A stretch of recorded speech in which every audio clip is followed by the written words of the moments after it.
오늘은 상한 마음을 치유하시는 하나님에 대해서 함께 말씀을 나누겠습니다. 오늘 성경 본문은 하나님께서 마음이 상한 자를 고치신다고 말씀하십니다. 상심한 자들을 고치신다. 상심했다. 마음이 상처를 받았다는 것은요, 생각만 하면 아직도 고통을 느낄 수 있는 그 과거의 어떤 기억을 얘기합니다. 치유받지 못한 과거의 기억. 지금도 그때를 생각만 하면, 그 사람을 생각만 하면 아픔을 느낄 수 있는 그런 어떤 사건, 어떤 사람과의 그 일을 얘기하는 것입니다. 누구에게 버림받았던 경험일 수도 있습니다. 내가 정말 믿고 신뢰했던 배우자에게, 부모님에게, 내가 회사를 위해서 최선을 다했는데 구조조정한다고 나를 그냥 쓸모없는 사람처럼 그냥 해고시키다니, 배신감을 느끼는 그런 경험입니다. 여러 종류의 학대가 있습니다. 언어폭력을 경험할 수도 있고, 정서적인 또는 물리적인, 심지어 성적인 학대를 경험할 수도 있습니다. 심한 꾸중을 당했던 일, 우리의 막 자존심을 흔들어 놓는 그런 비방, 비판을 들었을 때 큰 수치감을 느꼈던 그런 사건일 수도 있습니다. 나 개인이나 또는 우리 가정이 아주 억울한 일, 고통스러운 일을 당했던 것 때문에 상처가 남기도 합니다. 부당한 대우를, 특별히 우리 이민자들로서, 소수민족 이민자들로서 차별 대우를 경험할 수도 있습니다. 인종차별만이 아니라 어떤 경우에는 성별 때문에 여자라고 대우를 당하는 경우도 있습니다. 출신 배경 때문에 차별을 당하기도 하고. 우리가 어디에서 이런 상처를 받습니까? 일상생활의 현장에서 이런 상처를 경험합니다. 왜냐하면 죄악 때문에 망가진, 타락한 세상에 살다 보면 일상생활에서 이런 상처받는 일들이 생길 수 있습니다. 또 불행하게도 우리 가정에서 이런 상처받는 일들이 일어납니다. 여러분 잘 생각해 보면요, 우리에게 가장 깊은 아픔과 고통을 주는 일들은 가정 안에서 일어납니다. 우리가 가장 깊은 관계를 맺고 있는, 가장 깊이 사랑하는 관계에 있던 사람들이 우리에게 가장 큰 아픔을 줄 수 있습니다. 가족입니다. 부부관계입니다. 친척들입니다. 때로는 학교에서 선생님에게부터 이런 상처를 받을 수도 있고요. 친구에게서. 심지어 어린 학생들이, 어린아이들이 놀이터에서 놀면서 서로 마음에 이런 깊은 상처를 줄 수도 있습니다. 6살, 7살 때 그런 어떤 일을 당했는데 10년, 20년, 30년이 지나 아직도 그 일을 생각만 하면 마음이 슬프고, 아직도 마음속에 분노가 일어난다면 그것은 치유받지 못한 과거의 아픔, 마음에, 눈에 보이지 않는 마음에 있는 상처입니다. 직장에서도 상처를 경험할 수 있고, 우리 한국 남자분들 같은 경우에는 군대 생활을 하면서도 상처를 경험할 수 있습니다. 그런데 이 마음의 상처에 관한 보편적인 2가지 진리가 있는데요, 이 세상에 마음에 이런 상처가 없는 사람은 아무도 없습니다. 모든 사람이 마음에 어떤 정서적인 상처와 아픔을 가지고 있습니다. 그리고 두 번째로, 이런 마음의 상처는 눈에 보이는 육신의 상처보다 훨씬 더 치유받기가 어렵고 오랜 기간이 필요하다는 것입니다. 그런데 좋은 소식은 예수님께서 이런 상한 심령을 고쳐주시기를 원하시는 줄로 믿으시기 바랍니다. 하나님께서는 당신이 이 상한 마음을 치유하시는 분이라고 말씀하십니다. 출애굽기 15장 26절에 보면요, 하나님께서 이스라엘 백성들을 애굽에서 그 종노릇하던 곳에서 해방하여 약속의 땅을 향해 가기 위해 이제 광야에 그들이 들어갔습니다. 광야에 들어간 그들에게 하나님께서 하나님의 법도를 주십니다. 너희들이 내 말을 잘 들으면, 이 명령, 이 법도대로 잘 행하면 애굽 사람들에게 내렸던 그 여러 가지 질병 중에 너희에겐 하나도 이 질병이 내리지 아니하리라. 그리고 말씀하시는데 나는 너희를 치료하는 여호와니라. 여호와 라파라는 새로운 이름을 계시하십니다. 라파라는 말, 치유자다. 한번 따라하겠습니다. 여호와 라파, 하나님께서는 우리를 치유하신다. 우리를 치료하는 치료자 여호와, 그런 뜻입니다. 지난 2달 동안 하나님의 이름에 대해서 성경을 살펴보고 있습니다. 그리고 그 하나님의 이름마다 하나님께서 우리에게 주시는 약속이 담겨 있다고 했습니다. 우리 사람들에게, 우리 인생들에게 가장 절박한 필요를 하나님이 채워주시겠다고 약속을 하시는데, 하나님 자신이 어떤 분이신가를 계시하는 하나님의 이름을 통해서 인간의 가장 절박한 필요를 채워주시는 하나님 자신을 계시해 주시는 것입니다. 그래서 이 여호와 라파라는, 치유자 되시는 여호와라는 그 이름을 통해서 하나님께서는 우리의 육신의 질병만 아니라 상한 마음, 우리의 삶의 모든 병들고 고통에 있는 연약한 부분을 치유해 주시는 분이심을 계시해 주시는 줄로 믿으시기 바랍니다. 그래서 오늘은 치유의 하나님께서 우리의 이 상한 심령을, 눈에 보이지 않는 이 마음에 숨겨진 상처를 어떤 과정을 통해 치유받고 회복되게 하시는 일, 성경 말씀을 통해 살펴보는 것입니다. 복음서를 보면 예수님께서 공생의 기간 동안 많은 사람을 치유해 주셨습니다. 육신의 질병만 고쳐주신 것이 아니라 상한 마음을 가진 사람들을 많이 치유해 주셨는데, 그 예수님께서 상한 마음을 가진 사람들을 치유하시는 그 치유 사역의 원리가 보입니다. 그 상한 마음을 치유하시는 주님의 원리 가운데 가장 중요한 것 3가지를 살펴보겠습니다. 제일 먼저 하나님께서는 우리의 상한 마음을 치유받게 하시는데, 그 첫 단계는 나의 아픔을 시인하고 인정하라는 것입니다. 내 이 마음에, 감정에 이런 고통과 아픔이 있다는 것을 인정하고 치유받기 위해서 이걸 드러내놓지 않으면 고침받을 수가 없다는 것입니다. 성경은 우리가 마음속에 이런 고통과 아픔을 그냥 묻어두면 시간이 지난다고 저절로 치유받는 것이 아니라 문제가 더 커지고 고통스러워지는 것을 말씀하십니다. 여러분, 우리가 마음에 어떤 고통과 아픔을 경험한 것, 시간이 지난다고 치유받는 것 아닙니다. 시간이 치유하는 것이 아니라 예수님이 치유하시는 줄로 믿으시기 바랍니다. Time does not heal, only Jesus heals. 시간이 지난다고 치유받는 것이 아니라 주님의 치유하시는 터치가 임해야 하는 것입니다. 시편 39편에 보면 다윗이 이렇게 얘기합니다.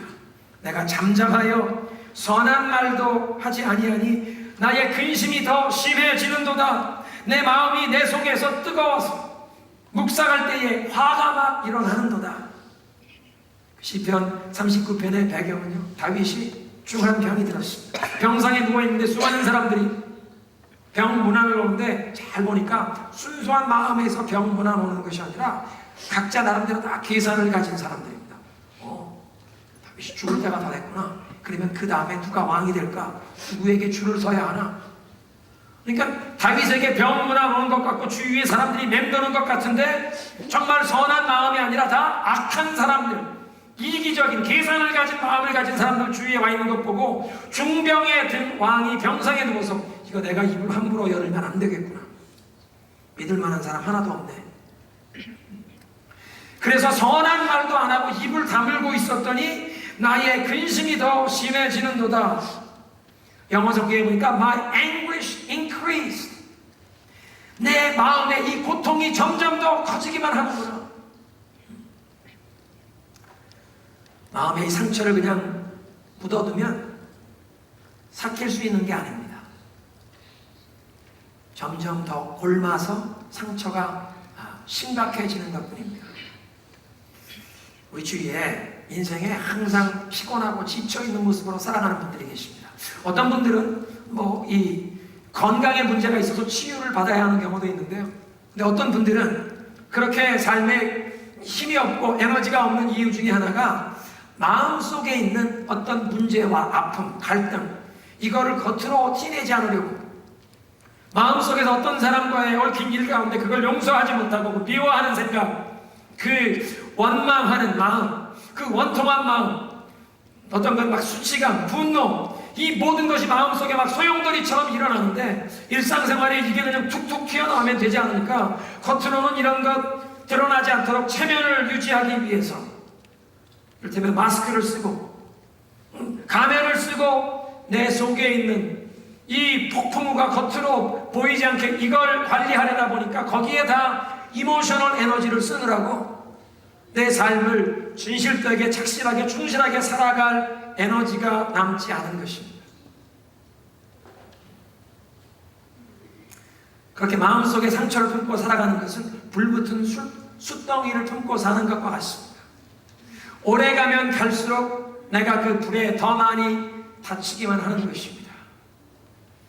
그래서 시편 32편 다윗이 참회의 시인데요, 하나님과 사람 앞에서 어떤 죄를 짓고 고백해야 하는데 그것을 고백하지 않고 숨기며 사는 동안 자기가 경험했던 그 영혼의 고통을 이렇게 얘기하고 있습니다. 시편 32편 3절, 내가 토설치 아니할 때, 하나님 앞에 내가 이걸 이실직고 하고 털어놓지 않고 숨기고 살 때에 종일 신음함으로 내 뼈가 쇠하나이다. 영어 성경에 보면 My bones wasted away, 내 뼈가 막 녹아서 없어지듯 내 인생이 무너져 내린다는 것입니다. 이걸 빨리 솔직히 털어놔야 하는데 이걸 숨기고 사느라고 내가 신음하는구나. 마음속에 문제를 묻어두기만 하면 더 큰 고통을 불러오게 하나님께서 우리 속에 이런 고통과 아픈 문제가 있는 것을 지인하라고 말씀하십니다. 근데 우리가 솔직해야 할 상대가 셋입니다. 첫째는 내 자신에 대해서 솔직해야 합니다. 나는 문제가 있구나. 마음속에 아직도 내가 이것 때문에 고통스러워하고 있구나. 내가 아직 그 사람을 미워하고 있구나. 이것을 아직도 내가 원통해하고 있구나. 이 문제가 아직 해결된 게 아니구나. 이거 해결받아야겠구나. 내가 문제를 가지고 있다는 것을 첫째 내 자신에게 솔직하게 시인하고 인정하라는 것입니다. 두 번째는 하나님 앞에 솔직해야 합니다. 하나님이 모르셔서가 아니라 지난주에 설교 시간에 말씀드린 것처럼 naming your own fear, 내가 두려워하는 그 두려움을 기피하고 없는 것처럼 외면하는 것이 아니라 현실을 직시하듯이 하나님, 나에게 이런 두려움이 있습니다. 이걸 하나님 앞에 솔직하게 고백할 때 그 두려움을 극복할 수 있는 하나님의 은혜를 우리가 경험할 수 있다고 했습니다. 마찬가지로 고통, 내 마음속에 아직도 해결되지 않은 이 아픔, 누구를 향한 이 원망, 미움, 이 분노, 하나님 앞에 솔직히 고백하는 것입니다. 이미 다 알고 계신 하나님 앞에서 치유받기 위해, 해결받기 위해 하나님 앞에 인정하라는 것입니다. 그리고 최소한 한 사람과 솔직하게 이것을 나누어야 합니다. 저희 교회가 아주 이 소구를 강조합니다. 다 구역에 소속하시도록. 교회를 처음 찾아오신 분들은 다른 교회에서 오랜 신앙생활 하신 분들도 꼭 새가족반에 참석하시길 원합니다. 다른 교회에서 오신 장로님들도 다 새가족반 거쳐가셨습니다. 신앙생활 처음 입문하는 사람이어서가 아니라 저희 교회에 오셔서 적응하실 때 5주간의 새가족반을 참여하시게 됩니다. 새가족반이 끝나면 꼭 선교회와 구역에 배치해드립니다. 그런 구역 안에서 선교회 속에서 내 신앙의 동지를 얻으셔야 합니다.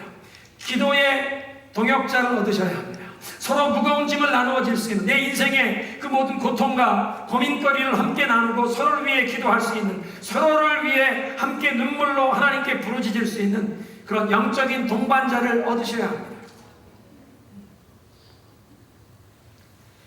그리고 우리의 그 숨은 감정을 누군가와 함께 나눌 때 하나님의 치유의 손길이 우리의 삶에 임하는 문이 열리는 줄로 믿으시기 바랍니다. 두 번째 단계는 내가 피해를 입었고 나에게 상처를 주었던 그 사람을 내가 용서하라는 것입니다. Release those who hurt me. 나에게 고통을 줬던 그 사람을 풀어주라는 것입니다. 마음의 상처에서 자유함을 얻으려면 복수할 권리를 포기하라고 성경은 말씀하십니다. 우리가 마음속에 원한을 품고 있는 한 우리는 그 마음의 고통으로부터 고침을 받을 수가 없습니다.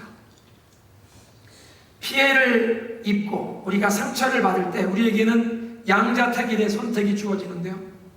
용서하고 그 고통으로부터 자유함을 얻든지, 아니면 그 고통을 붙잡고 그 사람을 용서하기를 거부하는 동안은 계속 그 고통을 경험할 수밖에 없습니다. 사람은 누구나 제한적인 에너지를 가지고 사는데요, 정서적인 에너지도 그렇습니다. 그런데 내가 마음에 어떤 상처를 입고 고통당한 것을 계속 붙잡고 있는 동안은 나의 정서적인 에너지가 이 고통, 이 상처를 그냥 감싸느라고 거기에다 내 인생을 허비하게 되는 것입니다. 마음속에 내 그 고통을 계속 생각하며 나에게 아픔을 주었던 그 사람에게 어떤 고통스러운 일이 일어나기를 바라는 복수를 꿈꾸는 그런 마음을 품고 있는 동안은 우리는 그 고통에서 벗어날 수가 없습니다. 그러니까 그 고통을 계속 붙잡고 나에게 고통 준 사람에게 복수를 계속 마음속에 꿈꾸든지, 아니면 그 일을 내려놓고 그 사람을 용서하고 치유함을 받고 자유를 얻든지, 두 가지 중에 한 가지만 택해야지 두 가지를 다 붙잡을 수가 없습니다. 헬만 멜빌이라는 사람이 쓴 백경, 모비 딕이라고 하는 소설이 있습니다. 아합이라고 하는 선장이 고래잡이배 포경선에서 일을 하다가 한 고래를 잡는 일을 하다가 한쪽 다리를 잃습니다. 그 한쪽 다리를 잃고 나서는 내가 그 고래를 꼭 잡아서 죽이리라. 복수심에 불타서 5대 양을 다 막 찾아다니며 그 모비딕이라는 이름이 붙은 그 큰 킬러웨이를 찾는 것입니다. 그 고래를 잡아 죽이겠다. 마지막 장면은요, 그 고래와 맞서서 큰 배가 막 다 이 포경선이 다 막 망가져 가는데 작은 배 하나 타고 거기에 창을 들고 나가서 아합이라고 하는 그 선장도 죽습니다. 그 고래에게 복수하겠다는 복수심에 불타서 그 고래를 찾는데 결국은 자기의 인생이 파멸로 끝나는 거예요. 자기만 아니라 자기와 같이 배에 탔던 모든 선원들까지. 여러분, 복수는 우리의 인생을 파멸로 끌어간다는 것입니다. 나 자신의 유익을 위해서라도 복수할 생각을 포기해야 하는 것입니다. 여러분, 설상 복수를 한다고 그 고통과 아픔이 사라집니까? 문제가 사라지지 않는다는 것입니다. 우리에게 피해를 준 그 사람을 용서하는 것만이 그 고통과 아픔을 극복할 수 있는 유일한 길인 줄로 믿으시기 바랍니다. 그 사람은 용서받을 자격도 없습니다. 여러분, 그렇게 생각하실지 모르겠습니다. 그리고 여러분 말씀이 맞을 수도 있습니다. 근데 여러분, 우리들 가운데 용서받을 만한 자격이 있어서 하나님께 용서받은 사람이 있습니까? 우리도 모두 다 용서받을 자격도 없는데 하나님께서 그 크신 긍휼 가운데 그리스도 예수 안에 우리를 용납하시고 우리를 용서하신 줄로 믿으시기 바랍니다. 그래서 우리에게도 용서하라고 주님 말씀하십니다. 지난 6월 중순에 찰스턴 사우스캐롤라이나의 마더 엠마누엘 아프리칸 메소디스트 에피스코폴 처치라고 하는 이 흑인 교회에 수요일 저녁에 성경 공부하는데 21살 먹은 이 백인 청년이 뛰어들어가서 성경 공부를 인도하던 목사님과 또 8분을 총격을 가해 그들이 사망했습니다. 며칠 뒤에 피해자 가족들이 법정에 처음 선 이 범인을 대면하면서 그들에게 발언할 기회를 얻었을 때 분노와 미움보다는 그 가족들이 용서를 말했습니다. 온 미국에 충격을 주었습니다. 나딘 컬리어라고 70세 나신 에텔 랜스라고 하는 분, 이제 이 여자 권사님이죠. 돌아가신 권사님의 딸인데, 나딘 컬리어라는 분이 이렇게 얘기했습니다. 너는 우리에게서 너무나 소중한 것을 빼앗아갔다. 나는 다시는 어머님과 대화할 수가 없을 것이고 이 세상에서 다시는 어머님의 손도 잡을 수 없을 것이다. 그러나 나는 너를 용서한다. I forgive you and have mercy on your soul. 나는 너를 용서하고 내 영혼을 불쌍히 여긴다. 다른 한 남자분 기회입니다. We forgive you. Repent. Take this time and repent of your sin. 우리가 당신을 용서합니다. 당신 이 기회를 회개할 기회로 삼으시오. 피해자 가족의 놀라운 용서의 메시지가 전 세계를 감동시켰습니다. 어떤 무신론자 칼럼니스트는 이 가족들이 용서의 메시지를 한 것 보면서 이것이야말로 기독교에 관한 가장 뚜렷한 변증이다. 이것보다 더 훌륭한 전도지가 없다는 것입니다. 이것이 복음의 능력인 줄로 믿으시기 바랍니다. 그 범인이 사형 원도를 받고, 미국에서 사형 원도 받아도 항소하고 대법원까지 가려면 5년, 10년 걸리는 게 보통인데요. 만약 이 범인이 사형 원도를 받고 1년 안에 처형을 받는다고 해도 돌아가신 어머님이 살아나십니까? 수요일 저녁에 교회 성경 공부하러 가셨던 어르신이 돌아오시지 않고 갑자기 떠나셨는데 그 상실감이, 그 충격이, 그 범인이 형장의 이슬로 사라진다고 그 아픔이 위로를 받을 수 있겠습니까? 물론 법은, 정의는 행해질 것입니다. 그렇지만 성경 공부 가셨다가 그렇게 갑자기 돌아가신 분, 하나님 나라 가신 것으로 믿고 가족들이 복음의 능력으로, 그리스도의 사랑으로 이 범인을 용서한다고 선포할 때 그 피해자 가족들이 그 슬픔과 고통을 극복하는 은혜를 힘입은 줄로 믿으시기 바랍니다. 상상할 수 없는 그 슬픔, 그 아픔을 딛고 일어날 수 있는 유일한 방법, 하나님의 방법은 우리에게 고통을 준 사람을 용서하는 것밖에 없습니다. 원한을 품고 있는 한 우리는 과거에 묶여 사는 것입니다. 그리고 우리가 과거에 묶여 있는 한, 그 원망을 붙들고 있는 한, 우리는 그 몇 년 전에 생겼던 그 일, 또 그 일을 저질렀던 그 사람이 오늘날 아직도 나를 괴롭히도록 만드는 것입니다. 여러분, 몇 년 전에 있었던 그 고통스러운 일, 또 그 사람의 그 몹쓸 짓이 왜 오늘도 나의 인생을 이렇게 괴롭게 만들어야 하나요? 그 과거는 과거되게 하시고 이제 하나님이 열어주시는 새로운 밝은 미래로 나아가시길 주님의 이름으로 축원합니다. 그렇게 밝은 미래로 나아가시려면 이 과거를 내려놓으셔야 합니다. 로마서 12장 17절에 말씀하십니다. 아무에게도 악으로 악을 갚지 말고 모든 사람 앞에서 선한 일을 도모하라. 내 사랑하는 자들아, 너희가 친히 원수를 갚지 말고 하나님의 진노하심에 맡기나. 기록되었으되 원수 갚는 것이 내게 있으니 내가 갚으리라 하시는도다. 우리에게 고통과 아픔을 주었던 그 사건을 하나님이 다 보셨다고 말씀하십니다. 하나님께서 하나님의 때에 다 갚으시겠다고 말씀하십니다. 여러분, 우리가 스스로 복수하겠다는 이 생각을 붙잡고 있는 이유는 우리가 고통당하고 피해를 본 그 상황을 하나님이 다 보셨다는 사실을 우리가 잊기 때문입니다. 우리가 친히 복수하지 않으면 우리에게 고통을 주었던 그 몹쓸짓을 한 그 사람 대가를 지르지 않고 그냥 빠져나간다고 우리가 오해를 하기 때문입니다. 근데 하나님 말씀하십니다. 아니다. 내가 다 보았노라. 내가 친히 갚으리라. 하나님, 공의로우신 하나님께서 나의 진노에 맡기라고 말씀하십니다. 하나님을 의지하며 하나님의 방법대로 살기를 원하는, 하나님의 말씀대로 살기를 원하는 하나님의 사람들이 고통을 당해서 눈물을 흘릴 때 하나님께서는 그 눈물을 다 보시고 병에 담으신다고 시편 56편은 말씀하십니다. 시편 56편 8절입니다. 나의 눈물을 주의 병에 담으소서. 이것이 주의 책에 기록되지 아니하였나이까. 하나님 뜻대로, 하나님 방법대로 하나님을 의지하며 살고자 하는 자들이 눈물을 흘릴 때 여러분, 그것은 하나님이 모르시는 일이 아니라 하나님이 보실 뿐 아니라 여러분의 눈물을 다 병에 담으시고 기록하신다고 말씀하세요. 한번 따라하겠습니다. 하나님께서 다 보셨다.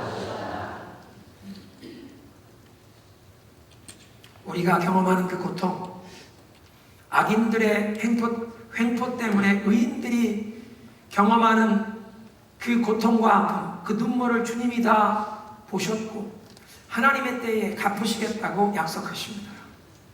그러니까 하나님께서 갚으실 것을 믿고 복수할 생각을 버리시기 바랍니다. 따라해서 하나님께서 나의 눈물을 보셨다. 하나님을 향해 고백하겠습니다. 주님, 복수를 포기합니다. 하나님, 그 사람을 용서하겠습니다. 아직까지도 그 일을 생각하면 괘씸하고 분노가 일어나고 마음이 아프지만 오늘 이 시간 자유를 택하겠습니다. 복수를 포기합니다. 용서하겠습니다. 아멘이십니까? 지금도 그 사람 생각하면 괘씸하고 분노하고 마음속에 막 미움이 일어나는 일은 아직 해결되지 못한, 치유받지 못한 과거의 기억입니다. Unhealed memory. 이 상처 치유함 받아야 합니다. 그 치유함 받는 길은 복수를 포기하는 것입니다.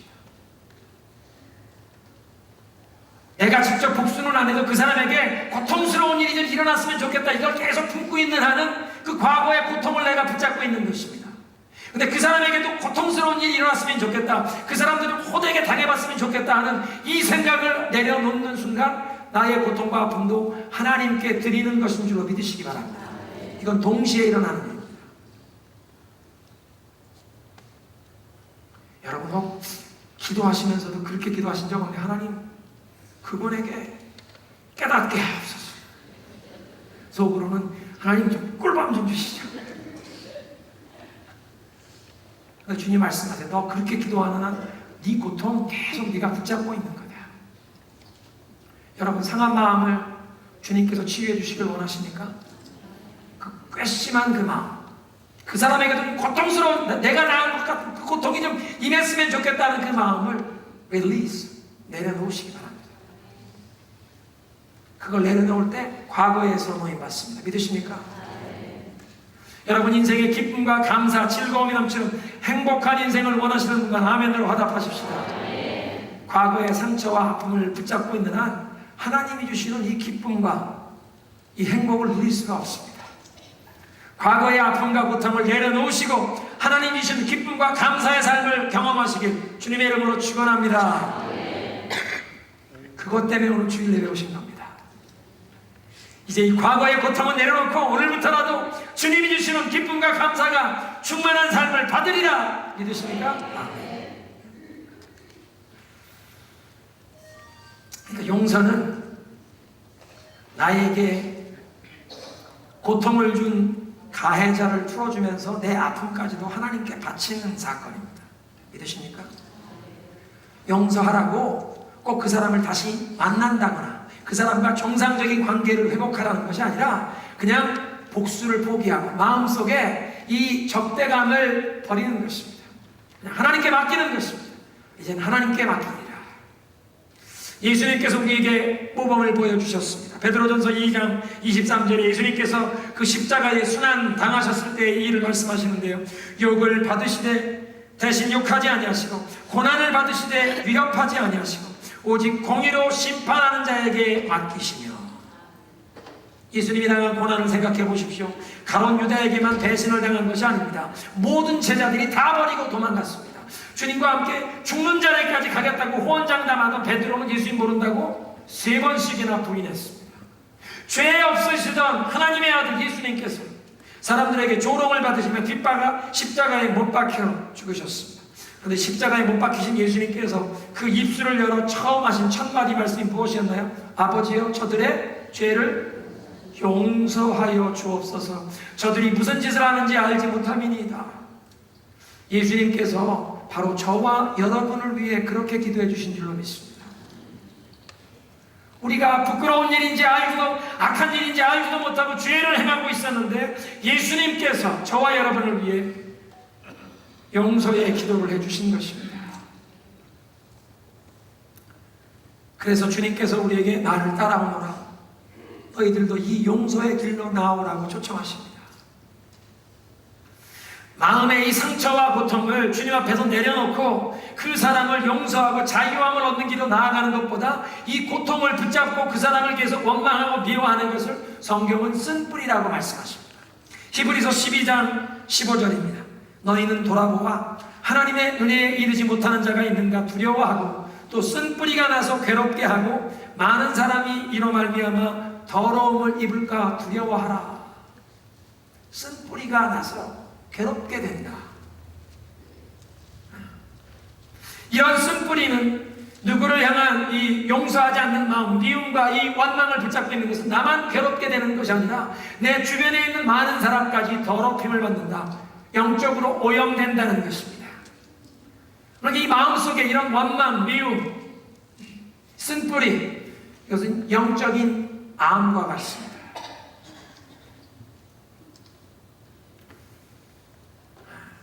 바라봄의 법칙이라고 있습니다. 우리가 바라보는 것을 닮아가는, 하나님의 아름다움을 앙망하는 자, 하나님의 그 거룩하심을 바라보는 자는 하나님을 점점 닮아가는 그런 축복을 누리게 되는 것입니다. 우리가 예배에 나오는 이 예배자의 마음 가운데 우리가 사모해야 할 것은 하나님의 영광의 임재를 경험키를 원합니다. 예배라는 의식에 참여하는 것이 아니라 하나님을 만나야 할 줄로 믿습니다. 거룩한 하나님의 임재를 경험해야 할 줄로 믿습니다. 모세가 40일 동안 하나님의 임재 앞에 머물다가 내려올 때 그의 얼굴에 영광의 광채가 빛났던 것처럼 우리도 하나님 임재 앞에 하나님의 영광이 우리 가운데 임하신 것을 바라보면서 우리의 죄는 씻겨가고 우리도 주님을 닮아가는 놀라운 축복을 경험해야 할 줄로 믿습니다. 그런데 이 바라보는 법칙이 부정적으로도 작용합니다. 무슨 얘기냐면 마음속에 누구를 계속 원망하고 용서하지 못하고 그 섭섭한 마음, 노여운 마음을 계속 품고 있으면 우리가 마음속에 노여워하는 그 대상을 닮아간다는 것입니다. 자녀들이 그렇게 얘기합니다. 나는 절대 우리 엄마처럼 살지 않을 거야.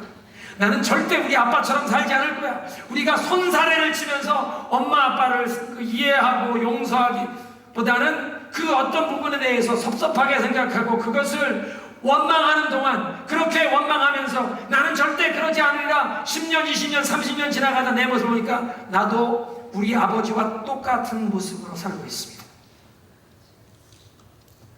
나는 우리 엄마처럼 잔소리하지 않을 거야. 잔소리하지 않을 거야. 엄마처럼 안 할 거야. 그리고 계속 살다가 보니까 어느 날 내가 잔소리를 하는. 저희가 이제 아버지 학교 몇 달 전에 아버지 학교 간증을 하는데 그렇게 간증하시는 분들이 많아요. 내 가정을 이루어 내가 아버지가 돼서 보니까 내가 우리 아버지의 내가 섭섭하게 생각했던 그 부분을 그대로 닮았더라. 이게 무슨 얘기냐면요. 우리 가정 안에서 역기능이 내 마음속에 용서하지 않고 내려놓지 않았던 그 마음의 상처, 고통, 아픔 그것이 나만 아니라 내 자손에 대해까지 계속 대물림이 되더라는 것입니다. 훌륭한 신앙만 대물림되는 것이 아니라 우리 마음속의 고통과 아픔까지도 역기능까지도 죄악의 패턴까지도 다음 세대에 대물림되는 것입니다. 항상 비판적인 언어로 다른 사람을 판단하고 정죄하는 것, 불평하고 원망하는 그런 마음 자세가 그냥 우리 자녀들에게까지도 그대로 대물림이 된다는 것입니다. 여러분, 용서야말로 우리의 삶 가운데 이런 저주스러운 쓴뿌리가 끊어지게 하시는 하나님의 방법인 줄로 믿으시기 바랍니다. 그런 말씀 들어보셨죠? 가계에 흐르는 저주를 끊으라. 그 가문의 대를 이어가며 흘러가는 이 죄악된 패턴, 역기능을 우리 때에 예수 그리스도의 보혈의 능력으로 끊어져야 할 줄로 믿습니다. 성령의 불같은 역사로 청산되어야 할 줄로 믿습니다. 세 번째로 우리 머릿속에 이 과거의 생각을 이제 하나님의 진리로 채워야 합니다. 첫째, 우리 속에 있는 이 상처와 아픔 이것을 시인하는 것이요. 두 번째는 release, 용서하는 것입니다. 나에게 고통과 아픔을 주었던 사람 용서하고, 세 번째는 내 속에 있는 이 과거의 생각 가운데 거짓된 것, 이 고통스러운 것 이것을 이제 주님의 진리로, 하나님의 그 은혜와 사랑의 진리로 채우는 것입니다. 사람의 두뇌는 마치 녹음기나 컴퓨터에 데이터를 저장하는 메모리 같습니다.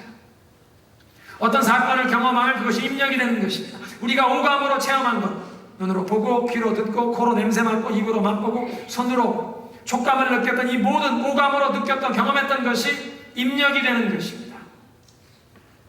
그 중엔 좋은 것도 있고 나쁜 것도 있고, 어떤 것은 참된 것이고 어떤 것은 거짓된 것입니다.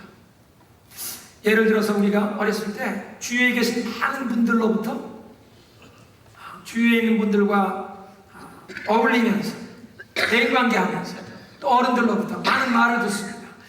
어렸을 때는 그냥 주위에 있는 사람들이 말하는 것 그대로 다 받아들입니다.